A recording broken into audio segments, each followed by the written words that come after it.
A Redditor asked their wife not to breastfeed and now wants to know if that makes them a jerk. We'll get into that in a bit, but first, am I the jerk for telling my mom not to babysit anymore when my husband changed his mind? My husband is a lawyer and I'm an engineer. We both have intense careers, but he wanted a second child. I was happy with our daughter, but he really wanted another child. We now have 2 daughters, aged 3 and 1, and I came back from maternity leave and my mom took over full-time caring for them. We both work full-time, so she takes them when we work. My mom is a nurse but quit to look after our kids. I insisted we should pay her the going rate for daycares in the area, which is around $1,500 a child. So we pay $3,000 to her to care for our children, cook for them, etc. She'll also pick them up sometimes, as we may need to be in the office early. My husband complained a lot about how expensive it was to pay her. He makes $140,000 and I make $110,000, so we can afford to pay her. But he thinks we're overpaying her and complained about it to her face.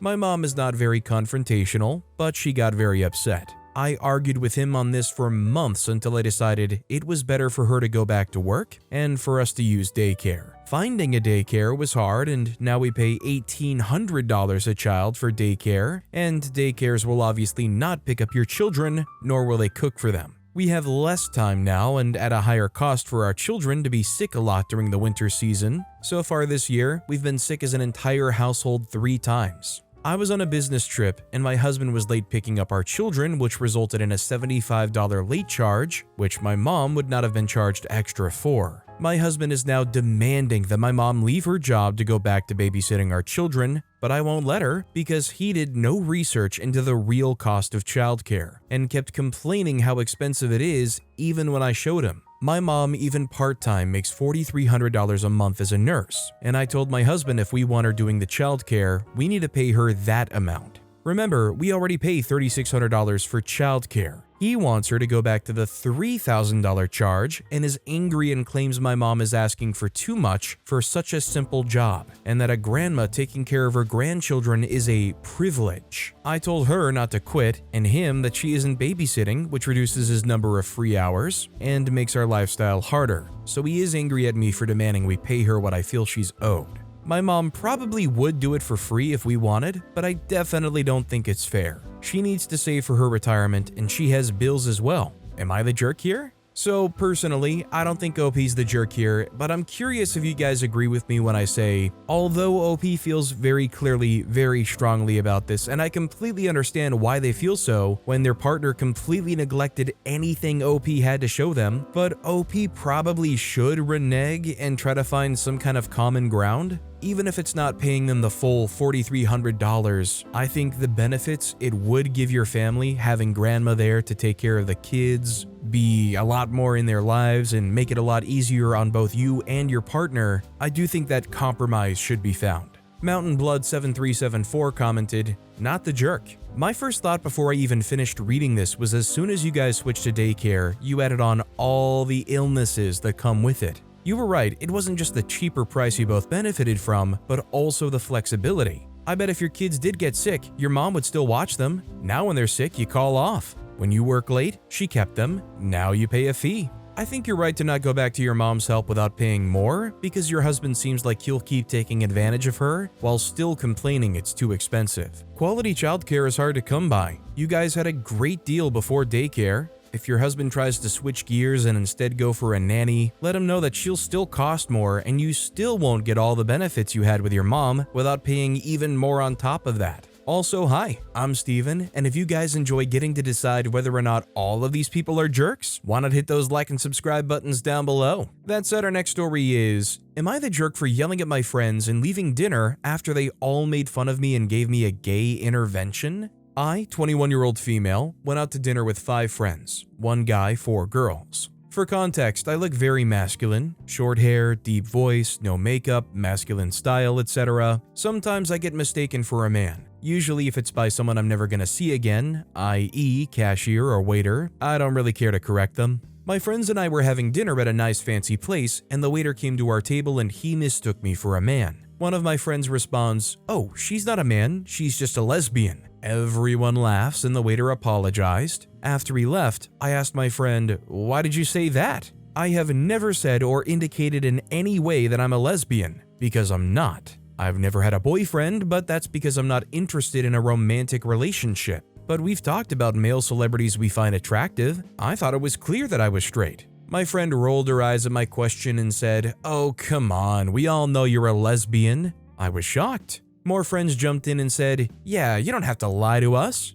I wasn't lying. They started making jokes about me dressing like a lesbian, hiding my sexuality, being in a glass closet, everyone knows it's 2025, no one cares, etc. It all seemed like it wasn't a joke, and they actually believed it. One of my friends, Eva, even joked, "You were obviously in love with Inez." I showed genuine shock at this remark, and she reassured me, "It's okay, we all don't mind if you're gay." Inez was an on and off childhood friend of mine, and our friendship ended badly a few months ago. I was very upset by it and confided in my friends. I never thought that they would use it against me. I told them firmly that I'm not a lesbian, this isn't funny, and I was not in love with Inez. Once they saw that I was being serious about this, their tone and attitude became less jokey. They started lecturing me on self-acceptance, being in denial, internalized homophobia. I'm not homophobic. Heteronormativity, compulsory heterosexuality, etc. It was like some sort of gay intervention. I found it absolutely ridiculous. I yelled at them for being bad friends because I couldn't even dress how I want or talk to them about my troubles, and I left the restaurant. It's the morning after and I have serious regret. I don't know what to say to them and what to do. Am I the jerk? See, the problem I'm having here is I don't see how you could find OP being the jerk. Because the way I see it, OP didn't really do much of anything. They just clarified who they were as a person to their friends. I mean, it's not like OP was out here like threatening to hit somebody or even like threatening to end a relationship or something. I mean, OP's just out here correcting people who are being blatantly wrong, rude, and crazy towards OP. All or Nothing 247 commented, "Not the jerk. I'm a lesbian and was actually in a glass closet. It wasn't because I preferred a masculine style, that actually came afterwards when I felt more comfortable. It was because I treated my boyfriends like friends and spoke highly of women in terms of aesthetics. That's a glass closet. My friends did the same to me, and I found out that there was even a bet even on when I'd come out, my sexuality, etc. Do you think that helped me come out? No, it forced me in deeper for years when I was about to come out to myself. It's isolating for anyone to be forced into a label that they don't associate with. This isn't an issue of straight people doing this either. It's just people projecting their perception of who they think you are onto you. It happens with sexuality, gender, race, and much more. Even if you were gay, in the closet, or anything else, it's not their place to stage an intervention. If anything, that was homophobic in of itself. They honest to God needed that wake-up call to not force their perceptions onto you or at least take you at your word. It's okay to feel bad, but once you feel you've cooled off and settled your feelings on the matter, I would reach out to discuss what happened, preferably in private. You really don't have anything to feel bad over either, since this is seriously, solidly their fault. They shouldn't be making assumptions like that at least, and should just recognize you're confident and comfortable with yourself. That's what matters. Our next story is, am I the jerk for reporting my coworker for cheating in the company walking competition? At our last company meeting, they announced there would be a step competition. Participation was voluntary. If the average number of steps is greater than or equal to 5,000 per day, all participants get a Friday half day. The person with the most steps overall wins an Apple Watch. We would log our steps during work days only for 20 days. I've been in a funk lately and was glad for an excuse to get back into my fitness routine. I love running and asked if steps from running could be counted. Matt, who volunteered to manage the competition, said it did. My goal was 20,000 steps a day, thinking this would easily put me in the lead. But on day one, this guy Dave posted 23,000. I sent him a message on Teams saying something along the lines of, "It's on." The next day I put up 24,000. He answers back with 25,000. Another coworker, Jenna, also joined in. The three of us started having daily chats about our workouts. By week 2, it's looking certain one of us will win, and the whole group is absolutely getting a half day off work. Then I checked the log, and out of nowhere, Tiffany, who'd been posting 10 to 15,000 per day, posts 65,000 steps. For perspective, a marathon I ran resulted in 52,000. So I'm skeptical, but also maybe Tiffany ran a casual ultra marathon on a workday? Who knows? I sent her a Teams message saying, "That's a lot of steps. What's your secret?" She said she plays volleyball and wanted to count the steps from her games, but can't safely keep her phone or watch on her to keep count. To solve this problem, Matt looked up a chart online that gives a step equivalent for other activities. For example, volleyball is 89 steps per minute, tennis is 133 steps per minute, etc. Fair enough, but the math still ain't mathin'. So I said, wow, you must have played for like 8 hours. Her reply was, well, I also rode my bike. Now this is where I call bullcrap. So I clarified, you counted riding your bike? Turns out she didn't just use the chart for volleyball, she used it to count everything she did and convert it into steps. Bike riding, stretching, yoga, washing the dishes, all great, but those are not steps. This seemed pretty lame to me and I just said, I don't think that's really in the spirit of this competition, and immediately went to Matt to ask about this chart, specifically if bike riding counted towards steps. He said bike riding didn't count. It was too different and also unfair since not every employee has access to a bike. I thanked him for clarifying and told him that Tiffany may also need some clarification. Not 2 minutes later, I get this message from Tiffany saying, really? You complained about me? That's actually not in the spirit of competition. I lost a pet recently and have been so depressed. I've been struggling to lose weight and I was so proud of my steps from yesterday. Not everyone can be a marathon runner like you. Really uncool. I knew I was being a little cheeky going to Matt, but Tiffany's message really took me by surprise. Am I the jerk?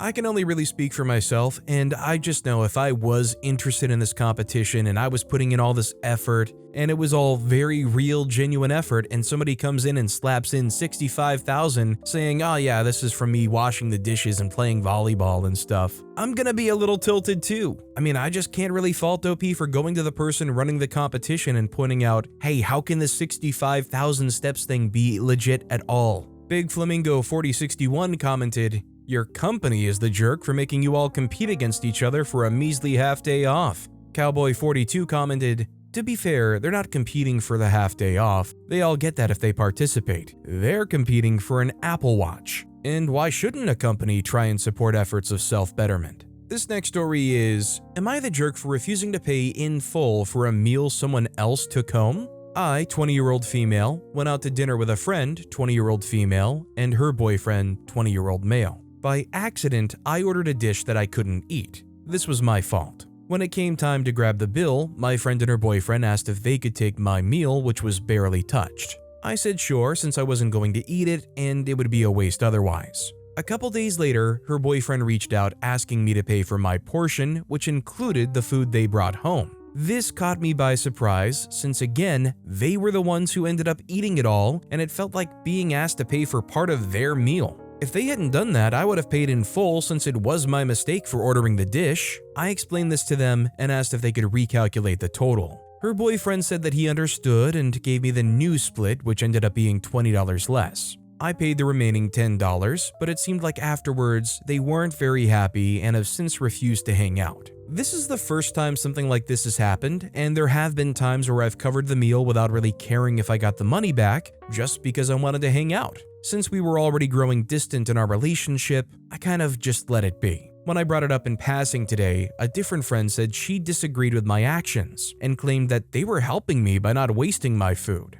To be honest, I still don't really see how this was helping me, as either way I wasn't eating it. I also think that by taking the food, it was a choice they made that they should be accountable for. Again, if they didn't take the food, I would have paid for it. This feels like if someone ate your food and still asked you to pay for it. It's not something I would do to anyone else, and I don't think it was wrong of me to voice my objection considering how the boyfriend even said he understood. That being said, I feel bad at how the friendship fell apart over some dollars. Am I the jerk? Should I have just paid the full meal? Edit. Thank you all for your perspective. To be honest, it hasn't changed mine. Some points being touted as objective irritate me, so I'm just writing this and logging off. This isn't a black and white situation where I ordered food and demanded someone else pay for it just because I didn't want to pay. It was a request I made for fairness, only because they ate the entire dish. If the situation were that they ate all of it at the restaurant because they saw I wasn't going to touch it, would that change the situation somehow?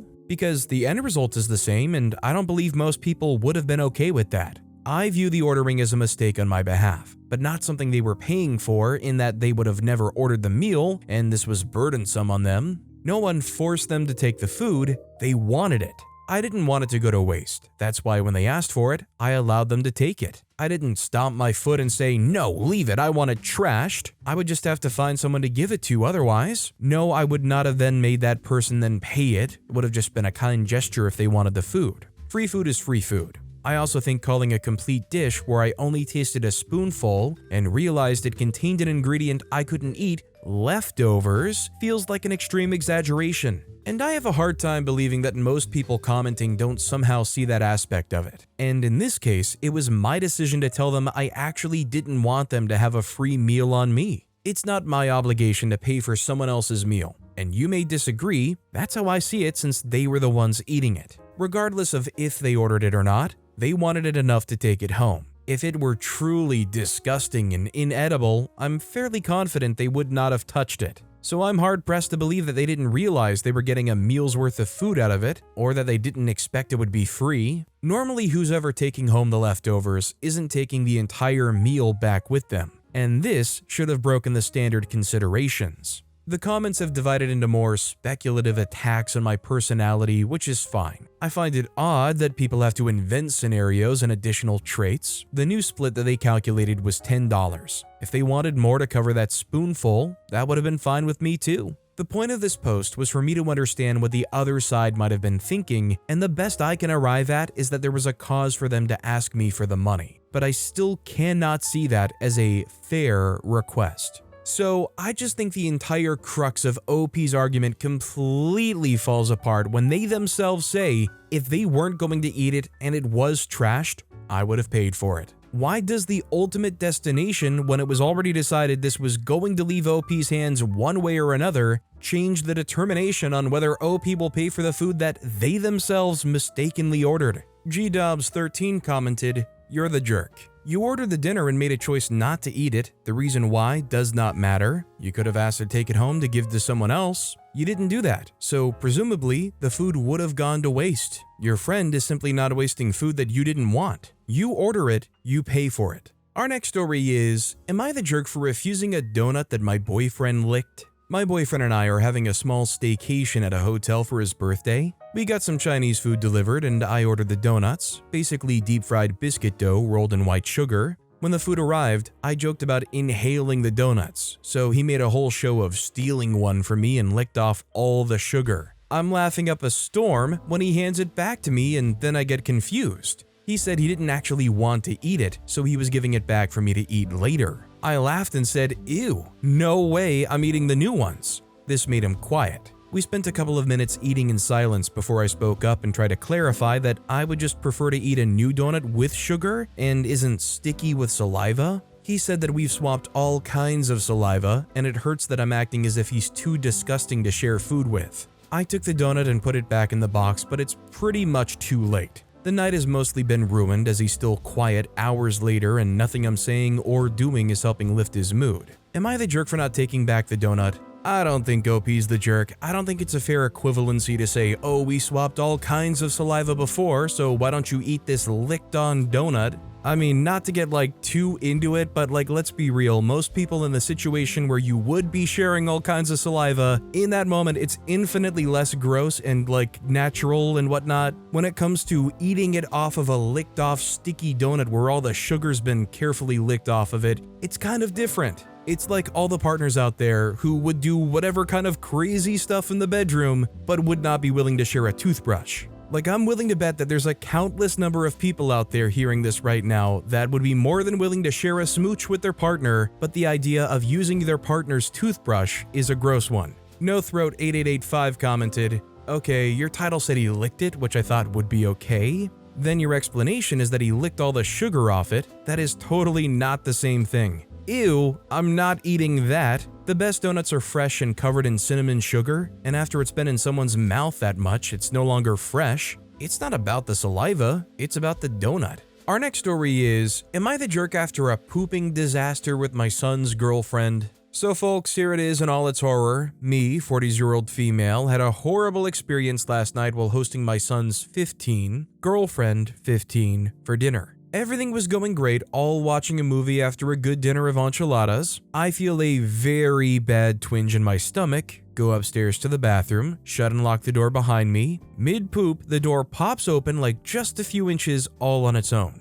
I have no idea why this is happening when it has never happened in the 14 years I lived here. I feel a little panicked because bathroom time is a private affair in this house. Like, as in 20 years of marriage, my husband and I have never shared this aspect of life. I start to lift up from the toilet to try and reach the door handle, and who walks in at that very moment but my son's lovely girlfriend. I can't move, I can't speak. She stares, says, "Oh my god, I'm so sorry," keeps saying it but doesn't leave. I'm still frozen, she's still talking, turns her head but won't get out. Then she runs down the stairs with the door wide open. I sit there wondering about the future of all of our lives for a while. Finally, I finish up but can't bring myself to go back downstairs. I hide in my room until the movie's over and she goes home. My son says that I'm the jerk for not going downstairs. My daughter, 16-year-old female, says my son's girlfriend will never forget this and tell her own daughter about it 20 years from now. Should I talk to her about this? Pretend it never happened? Ban enchiladas from this house forever? What do? I think Opie's not the jerk because this is a clear-cut accident. Although, can I say, I don't understand the people who do take the risk of just leaving the door open when they know other people are visiting, and I'm surprised that it even happens, but it seems to happen. That said, I think for OP's sake and the son's girlfriend's sake, unless the son's girlfriend seems like they want to address it, I would say pretend it never even happened. Because I just think it's inevitable that both sides would rather never think of that situation again. Leave the bathroom incident of 2025, hopefully in 2025. Appropriate Yak 4296 commented, "Not the jerk." It's already weird and hilarious from an outsider standpoint. Going over the details just makes it weirder, especially for the girlfriend, who apparently has a freeze response. Everyone else needs to learn the fine art of pretending the humiliating and unfortunate event absolutely did not happen. Few options to consider. Girlfriend not involved, she's stressed enough. Rig up a podium in the living room and deliver a full press briefing. Either apologize profusely for your life choices or pass the blame directly, i.e. the maker of the faulty door, the girlfriend for coming in,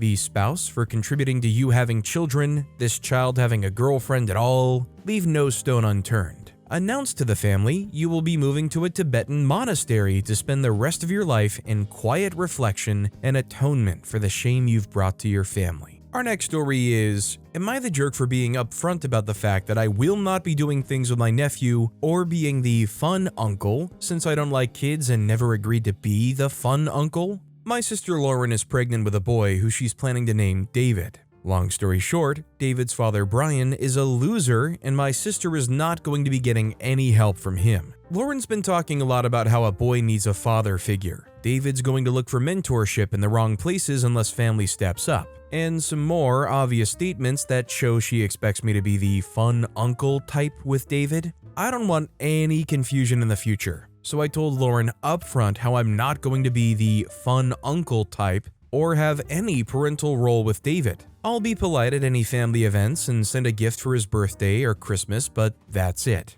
It's not personal, I've just never liked kids. I find them annoying and I don't want to ever be responsible for one. Brian's brother Andrew wants to be involved. He has 2 young kids who he wants David to grow up with and have a strong relationship with the cousins. Our own brother George also wants to be involved, so I told Lauren how David had plenty of adult male figures without me. Lauren launched into me saying that uncle still isn't the same as an actual father, and David needs all the support he can get since Brian won't be here. She accused me of flaking out on my own blood. I have my own life and wasn't going to be involved regardless of the situation with Brian. I've always been upfront that I wasn't going beyond holiday gifts and other basic politeness. Besides, Andrew and George will be involved uncles, so I don't get why this pressure is on me. Lauren argued that hosting him for a sleepover or taking him to a museum isn't asking the world. Realistically, one polite but distant uncle won't have any negative impact on a kid, and I can't be flaking out of a commitment that I never agreed to take in the first place.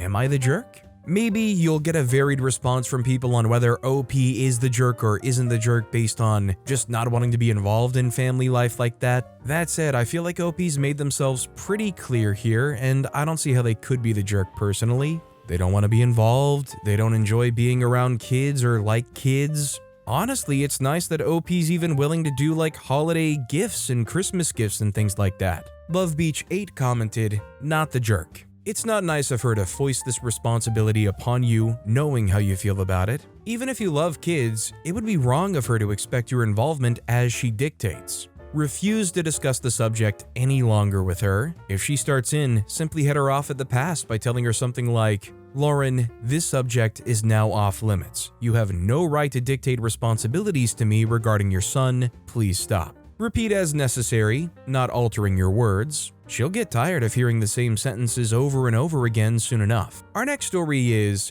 "Am I the jerk asking wife not to breastfeed? I'm a stay-at-home dad, and our son is 4 months old. My wife works and is in the office 3 days a week, 2 days remote. In the past 4 months, I've been the primary caretaker of our son during the day. Mom gets up with him at night unless it's a bad night and he wakes up more than twice, then I will get up and help. Mainly because she likes to breastfeed and put him back to sleep more than twice, then we'll get a bottle. During the day, I have our son's eating and nap schedule perfectly calculated, and this results in him sleeping really well and completely through the night. Counter to what you may think, an overtired baby doesn't sleep great, so I'm very precise on feeding schedules, bottles with breast milk, and nap times. When my wife works from home, she does not agree to follow my schedule, saying, 'Babies aren't clocks. It's fine if I feed him, breastfeed, now, even when he's not crying or fussing or ready for a bottle.' The problem with this is he doesn't eat as much from her versus a bottle, so he gets hungry more frequently and doesn't have enough before a nap to last longer than 30 minutes. This leads to not enough sleep during the day and results in really bad nights. Son not down for sleep until 11 p.m., up at 2 to 3 a.m., up again at 4 to 5 a.m., and then wakes up from 7:45 to 8:15 a.m. So here's the issue. I am exhausted after a full day with our son and cleaning the house and cooking dinner that I sleep really heavy the first couple of hours I go down. Once 2 to 3 a.m. rolls around, I can get up no problem, but I won't be able to get back to bed. So I'll start my day taking our son with me, and I'll start cleaning the kitchen from the night before, laundry, etc. Once my wife gets up, we start arguing immediately about how tired she is and how I didn't help take care of our son at night, etc. This is never an issue on the days that she works from the office. 2 days ago, she was working from home and she asked me to bring her our son so she could feed him. I asked if we could stick to the bottle and stay on his schedule, please. He does better at night when we stick to the schedule. This apparently was the dumbest thing I've ever suggested, so I explained how he sleeps better at night when we follow the schedule and can eat enough in one sitting from a bottle. I alluded to her not breastfeeding anymore, and she lost it, telling me that I won't tell her how to take care of our son and that she has as much a right as a parent to do whatever she wants with our son as I do. So am I the jerk for trying to keep to a schedule so everyone sleeps and I don't get ridiculed for not waking up before 3 a.m.? Update, I could have worded a few sentences above a little better, so here are some clarifications. Our son doesn't drink formula. Mom either breastfeeds or pumps her milk and freezes. That's what I use for the bottles. I didn't not ask her to stop breastfeeding altogether. They have a moment together right before bed every night after I bathe him and the occasional time during the night that he's up and fussy. Mom has no problems with pumping. It doesn't hurt her, no cracked skin, etc. I agree it may be more of a bonding issue than with my schedule, but struggle to agree that she needs to breastfeed all day when she's at home, and then the baby sleeps horrible, and then I get blamed because I can't wake up until 2 to 3 a.m. to help with the problem she's creating. Update number 2, I selectively left some details out to draw out the men-hating trolls. To the people saying that I need to man up and get a job, I do have a job, but my wife is in the middle of a career-making deal, so we decided that I would take a 9-month leave so she could pursue her passion. I'm a board-certified pediatrician and understand the importance of a baby's schedule. If breastfeeding is impacting sleep or growth, as sleep is key to brain development, we advise moms to supplement or switch to bottles. Breastfeeding isn't the only way a mom can bond with the baby. Breast isn't best. A fed and healthy baby is best, regardless of milk delivery method. A lot of solid advice on communicating and syncing up mom's pump schedule with baby schedule. Thank you, I'll give that a try. Update number 3, I did not suggest breast is not the best. I only imply that if a mom can't breastfeed or breastfeeding is impacting sleep or growth, that it's okay, and that breastfeeding is not the only bonding method for a mom. A fed and healthy baby is the most important thing. Part of that includes enough sleep. A 4-month-old should be getting 10 to 14 hours of sleep per day for healthy development. 3 30-minute naps and broken sleep during the night is not healthy. No disagreement on the bond and comfort that a mom provides from breastfeeding. Conclusions: I need to educate myself more on lactation and breastfeeding and how that affects the mom, not just the baby. I need to communicate with my wife on how we can work together to get better quality sleep. 1 or 2 times up per night isn't bad at all, and we can work through it, all while giving her as many opportunities to breastfeed as possible. I need to consider her feelings as a mom to only a 4-month-old. Thanks to all, seems like I was teetering towards the "you're the jerk" side. So after all of that, I just have to share my perspective, and I am somebody that is completely clueless about breastfeeding, what's best for the babies, raising the kids. I'm not an expert, so you can realistically take anything I say and immediately follow that up with a "men" kind of reply. I get that. That said, it did kind of feel like OP figured out some kind of schedule that seemed to be very productive for the kid.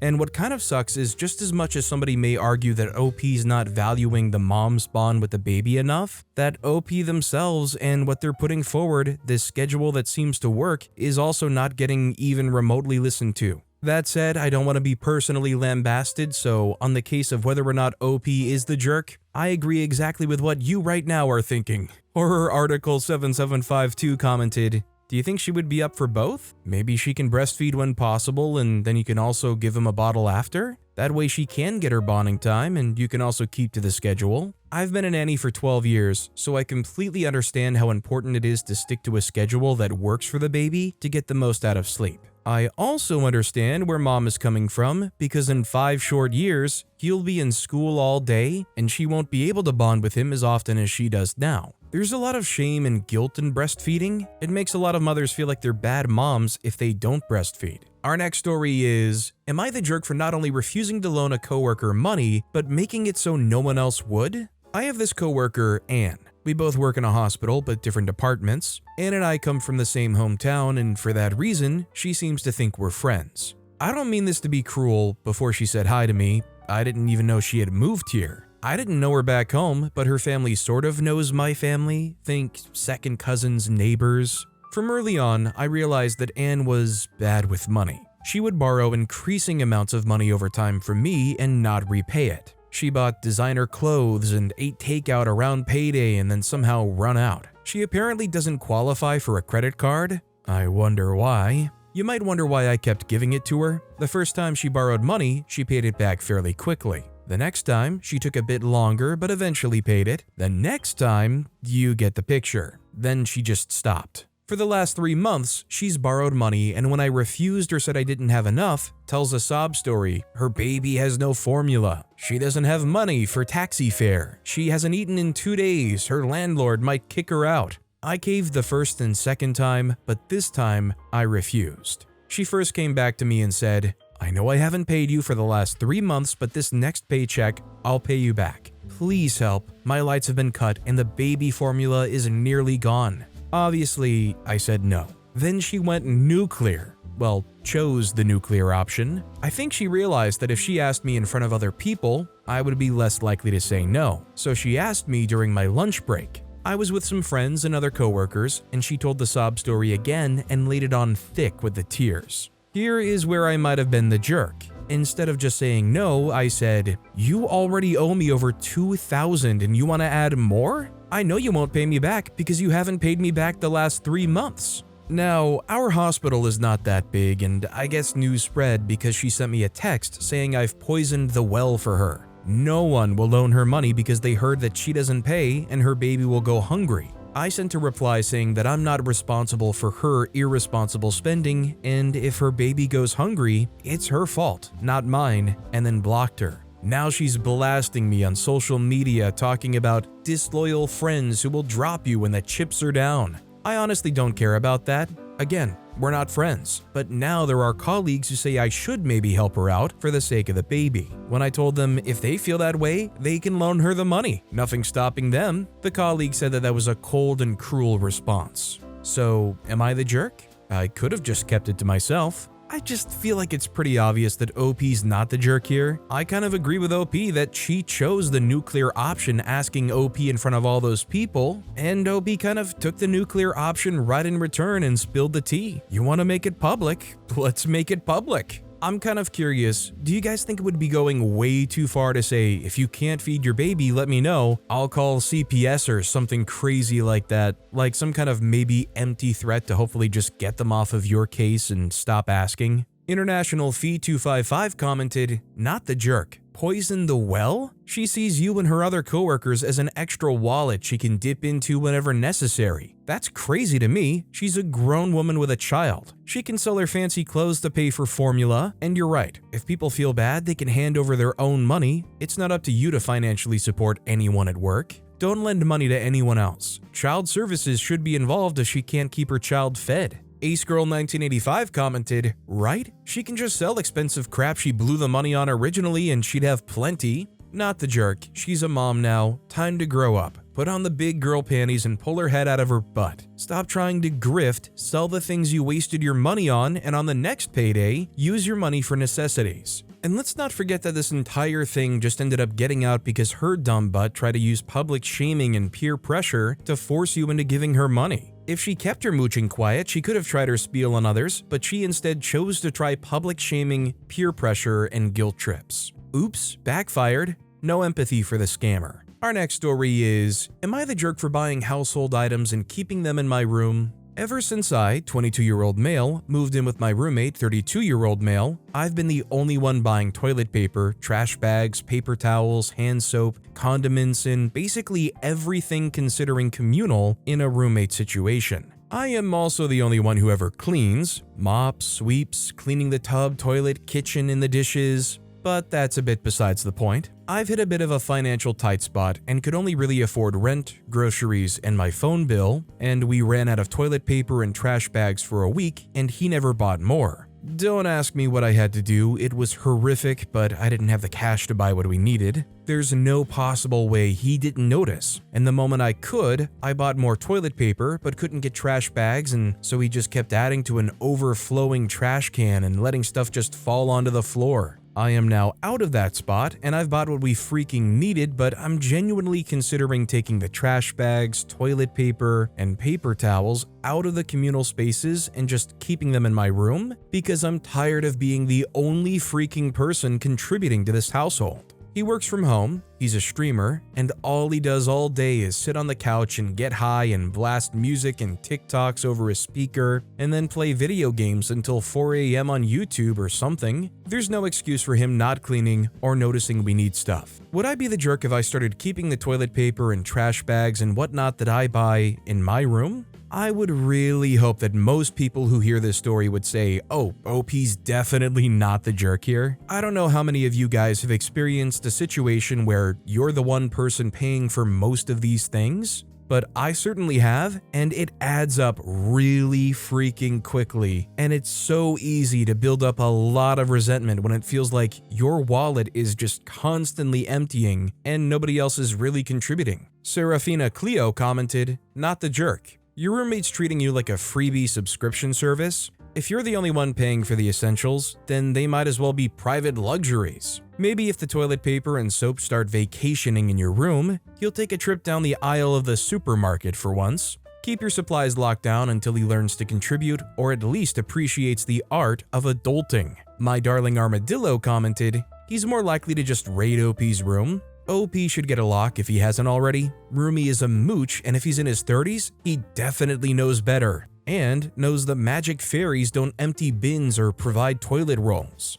Our next story is, am I the jerk for letting my daughter have her own bedroom? My husband and I have 3 kids, 14-year-old male, 13-year-old female, and 10-year-old male. We used to live in a 2-bedroom house where all the kids stayed in the same room and shared the same bathroom. There were many arguments about bedroom and bathroom space, especially amongst the 2 oldest. We have just purchased our first home and the house has 3 bedrooms. As my middle child is the only girl, I thought it would be more appropriate for her to have her own room and bathroom away from the boys. So I gave her the sole bedroom/bathroom and the boys share a room. However, my oldest son has been moping about it ever since we moved in. He believes since he's the oldest, he should have his own room. I told him it's better for him and his brother to be in one room, but he's still complaining about having to share a room with a little kid and not having his own space. My oldest has started barging in my daughter's bathroom when he has his own with his little brother. I told him to stay out of his sister's bathroom, but he got upset saying he doesn't have a dang thing to himself.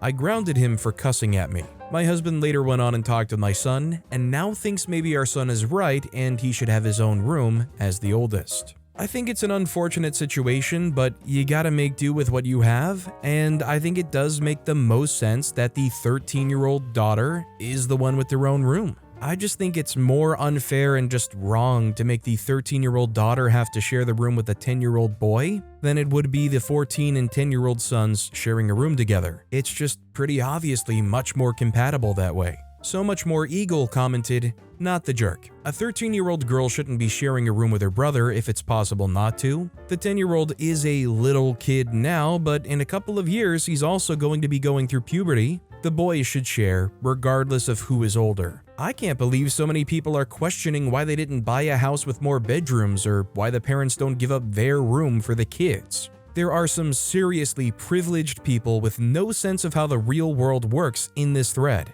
Kids share rooms all the time with their siblings. It's normal. It might not be ideal, but they'll survive. It'll make their college years a lot easier because they'll be used to sharing. This next story is, am I the jerk because I made the family cat prefer me instead of my brother? This one's pretty stupid, but I need to hear someone's opinion. I, 18-year-old female, live with my parents and my 20-year-old male brother. We have a family cat and have had him in our family for over 15 years. He's a senior, but is still relatively healthy and is still like a kitten. The cat absolutely loves my brother and has since my brother was around 13. He is not a social cat whatsoever and keeps to himself unless he wants you to bother him. He's a sweetie and a most definite cuddle bug when he wants to be. Our cat always waits in my brother's bedroom at night to sleep with him and has done it for years. There's even permanent scratch marks in the door because he wants to sleep with him. My brother got hooked on some drugs a few years ago and lost interest in our cat, only playing with him when he literally had nothing else to do and forgetting to feed him when he claimed the family cat was his.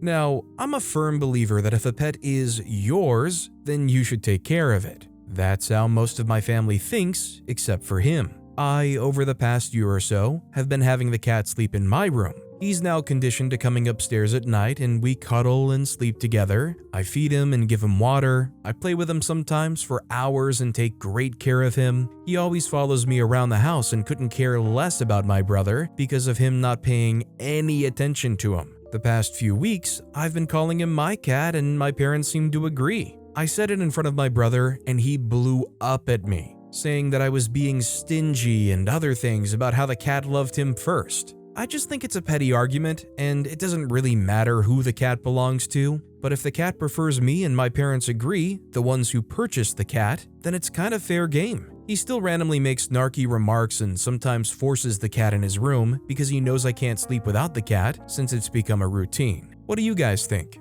Once again, I think OP's not the jerk. And I think, and I'm wondering if you guys agree, that really it's up to the cat to decide who is their person. You'll know if that cat is choosing you, and if that cat is choosing you, that's kind of just what there is to it. The funny thing is, a lot of the time it seems like the person a cat will tend to choose tends to be the person that doesn't show too much interest in them. Like I hear so many stories of cats who gravitate towards people who claim they aren't cat people because they aren't always up in the cat's face or vying for their attention. Like how many pictures on social media do you see that are titled like, "Dad's not a cat person," and then the photo is like the cat curled up on top of dad's face? Quirky Vegetable 769 commented, "Definitely not the jerk. I think anyone with experience with cats knows that you can't really make a cat do anything. The cat chose you as his person after being neglected by his previous one." Jealous Radish 2728 commented, "Cats tend to bond with a person that takes care of their needs. A cat's love is conditional. When brother stopped caring about what the cat needed, it rehomed itself to OP's bedroom.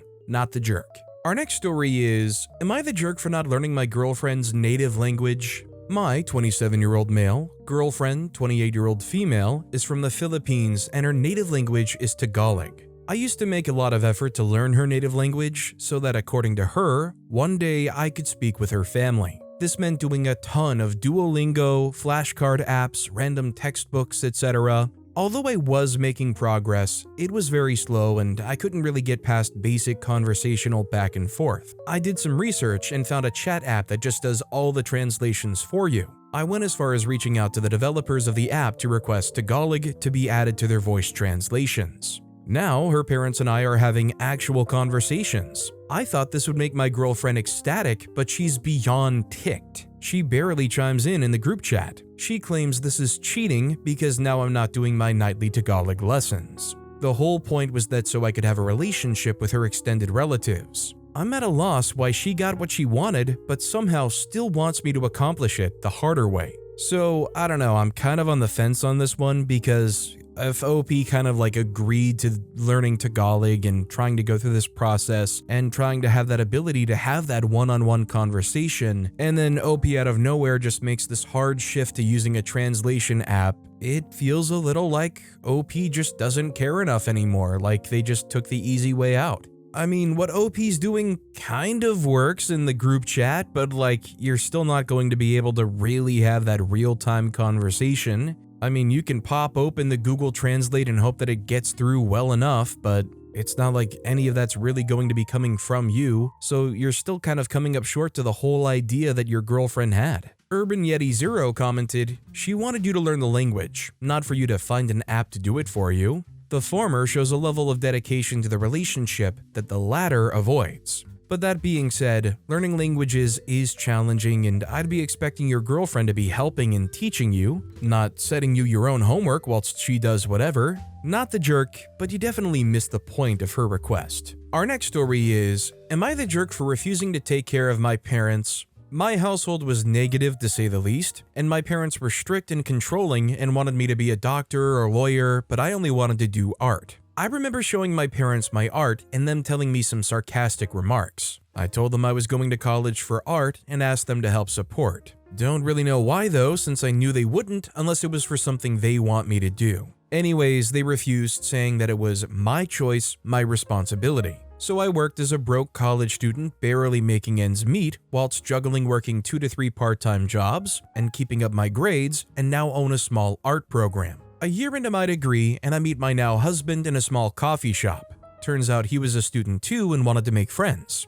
By friends, he meant a girlfriend and asked for my number, and I agreed since he was cute, and now I have 2 kids with him. So now I, 32, and my hubby, 34, have a happy family. My husband's family became my second family. They helped me through college and weren't monster-in-laws or anything like that crap. My mom, 66, and dad, 69, reached out with their demands. Demand 1, meet their grandkids. Demand 2, move in with us or cover their rent. Demand 3, pay for hospital or medical bills. Their reasons? They did so much for me and deserve their happy ending too. I told them off, saying that it was their bad choices, their responsibility, and they needed to work like I did to get by, since I wasn't going to help some stuck-up pieces of work. I feel like I did the right thing since they left me when I needed help, but some of the family thinks I'm being unfair to them since they did work for me so I could eat, etc. But I don't know. Part of me doesn't want to expose my kids nor myself to their toxicity, but I want some unbiased outside opinions before I make up my mind.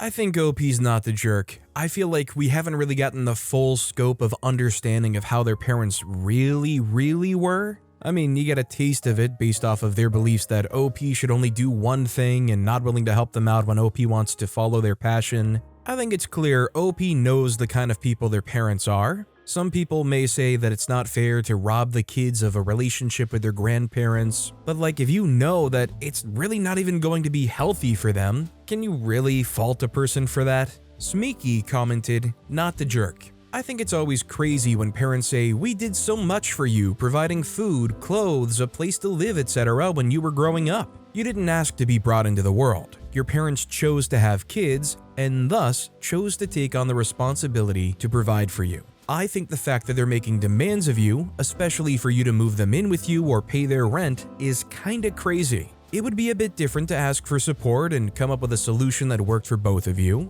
Also, the fact that they haven't met your kids, I don't know how old they are, is a sign that your relationship with your parents has deteriorated. I don't know the full scope of the relationship, but from what you said, I don't think you owe them everything they're demanding. If you want to help your parents in a way that keeps some boundaries, i.e. help with some of the medical bills, I think that's a nice thing to do. But if this is a relationship that's turned into a no-contact situation for years due to toxic behavior and they're just reaching out for money, I think you're well within your rights to say no. Ultimately, you are the only person who can choose how you want to proceed with your relationship with them, and you should also be the one to decide how much or little you want to get involved again, for your own sake. But you wouldn't be the jerk if you said no, and the family calling you a jerk should step up more if they feel so strongly. Our next story is, am I the jerk for not forcing daughter to visit her dad? Hello, so I have a very complicated co-parenting relationship with my daughter, 13, dad. He lives in another state and rarely visits. He visits once a year. We do have a court order that states that he can have visits, we just need to work them out first. We do a shared calendar. Now, we don't do a whole lot of stuff, so there might be 1 to 3 weekends that are busy throughout the entire year. In January, he messaged me saying that he would be coming out in February. I hadn't put anything on the calendar yet, but knew we would be busy only 1 weekend that month. Valentine's Day, and then my birthday is the next day. That just happened to be the weekend he picked. I told him that wasn't a good weekend, but every other weekend was completely open. He got mad, said no, he was coming down that weekend, and there was nothing I could do about it. Honestly, wasn't going to argue with him, so I informed my daughter that her dad was coming out that weekend. She freaked out hearing when he was coming out. She told me her friends had told her that her crush was planning on asking her on a Valentine's date, would be her first ever date. She immediately called her dad and begged him to move the weekend. He actually yelled at her, then yelled at me for turning her against him. She ended up hanging up on him and has been ignoring his calls since.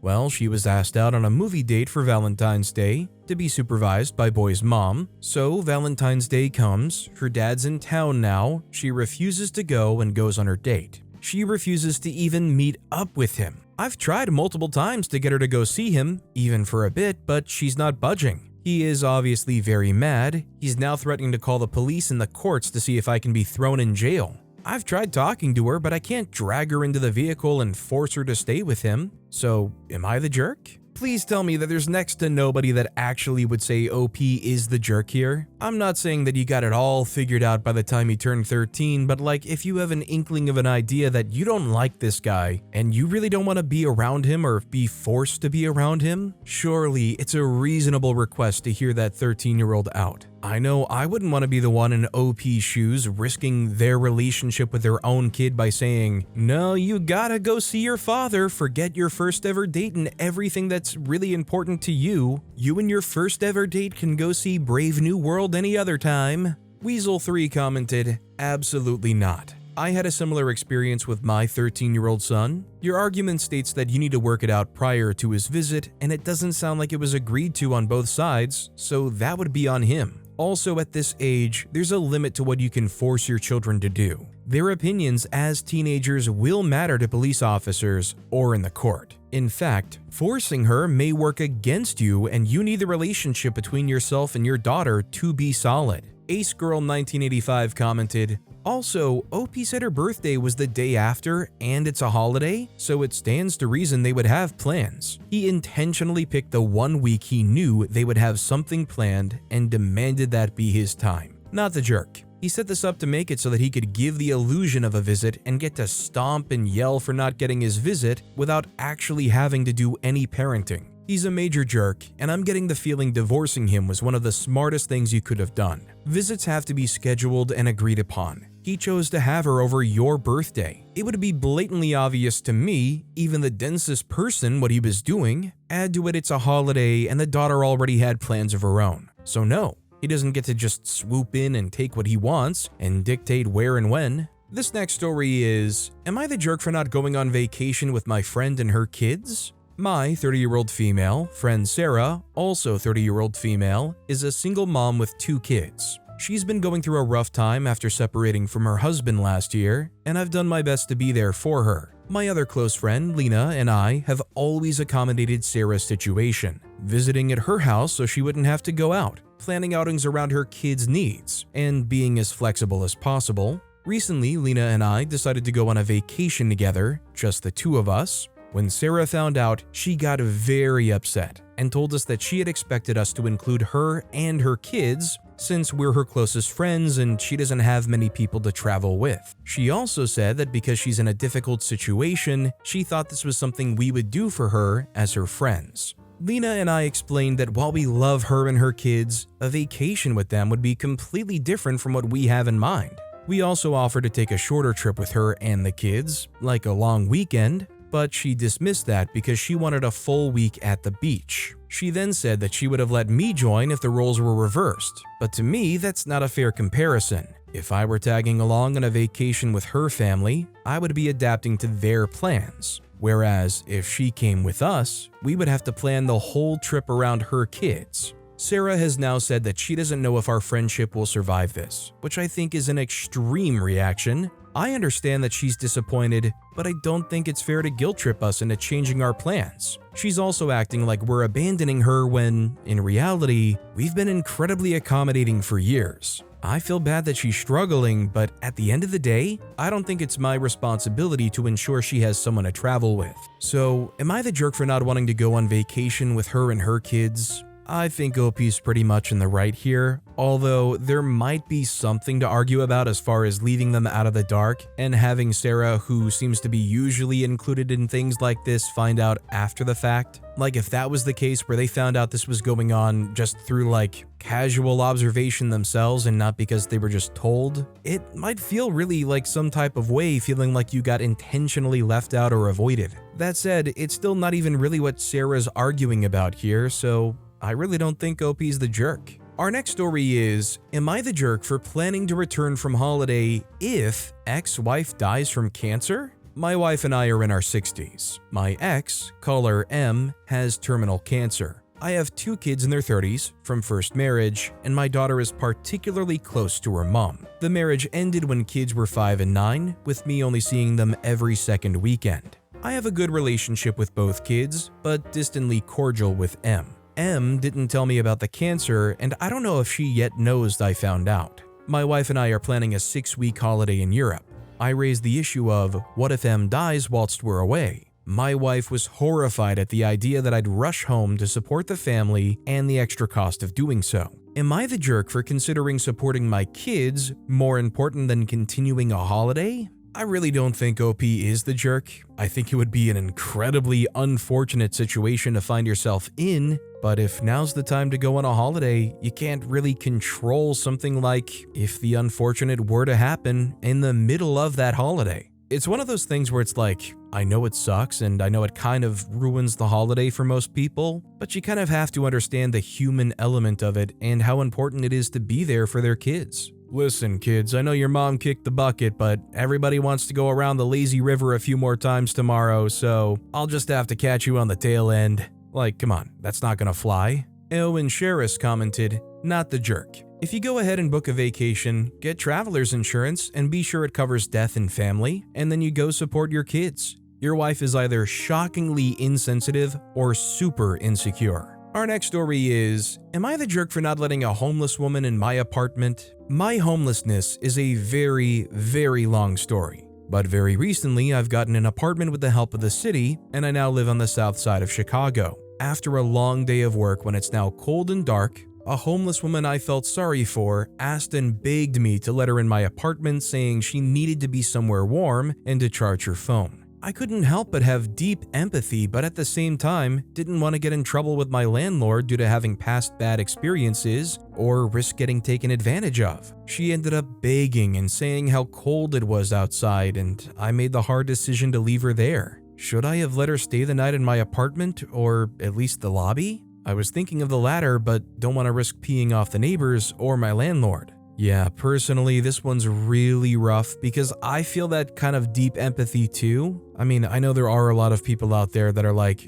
ship them off somewhere else. But I don't know, I see a person in a situation like that and I'm like, I wish that there was something I could realistically do to transformatively change that experience they're going to have in the cold Chicago weather. To me though, it sounds like OP's just barely getting by as it is themselves. and you really just can't risk rocking the boat and endangering your situation trying to help out this person that you just don't really even know. Alan Like the Wrench commented, "Not the jerk. I work for a rapid rehousing organization. Letting her stay with you will violate your lease. Landlords specifically keep an eye on formerly homeless people letting folks stay with them. They will try to evict you over it. It's happened to a few of my clients. Don't give them the chance." Other things that landlords have targeted my clients for: noise. Noise complaints are hard to verify, so they're taken at face value. Neighbors who want someone gone will make a lot of noise complaints. Be unreasonably mindful of your noise.